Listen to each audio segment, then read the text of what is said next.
Vous savez, c'est le péché qui a écarté Dieu de l'homme, mais Dieu maintenant veut se rapprocher de nous. Et comment Dieu a fait pour se rapprocher de nous? Il a envoyé son Fils jusqu'à sur la terre. Peut-être tu as donné l'importance à l'homme, et l'homme a pris la place de Dieu. Si tu reprends cette place, Dieu peut le prendre. Mais si tu ne reprends pas la place, Dieu ne te forcera jamais. Mais comme Dieu frappe à ton cœur, et que tu as donné ton cœur à une autre personne, Dieu est en train de continuer à frapper. Il y a le Dieu de la Bible, et beaucoup sont restés au niveau de cette lecture pour dire que, ah ben je lis la Bible, ça c'est Dieu. Mais la Bible dit que Dieu est esprit. Et il veut se révéler à un homme et à une femme. Et c'est cette dimension-là que beaucoup des hommes et des femmes ne sont pas arrivés. As-tu l'esprit de sagesse? Maintenant, il ne veut pas que tu restes à la dimension de sagesse. Dieu veut t'amener dans ce qu'on appelle la révélation. Et maintenant, de cette révélation, tu as la connaissance de Dieu. Il y a une seule chose que tu dois demander à Dieu. On parle de la connaissance, de la révélation. Si quelqu'un a l'esprit de sagesse et de révélation dans la connaissance de Dieu, il habitera toute sa vie dans la maison de l'Éternel.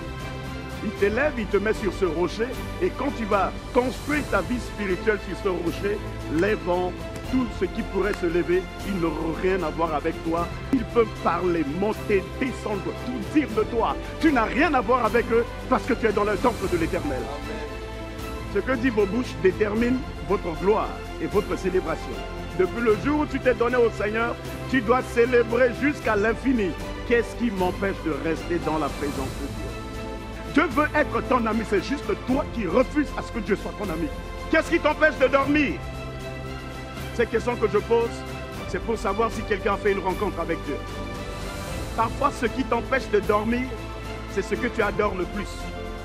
Moïse était excité d'aller voir Pharaon parce qu'il a vu le buisson ardent. Qu'est-ce qui vous excite? La rencontre avec Dieu qui t'amène dans la présence de Dieu change tes yeux. Ce à quoi nous ouvrons nos yeux est ce à quoi nous ouvrons nos âmes. Tu deviens ce que tu crois voir de tes yeux.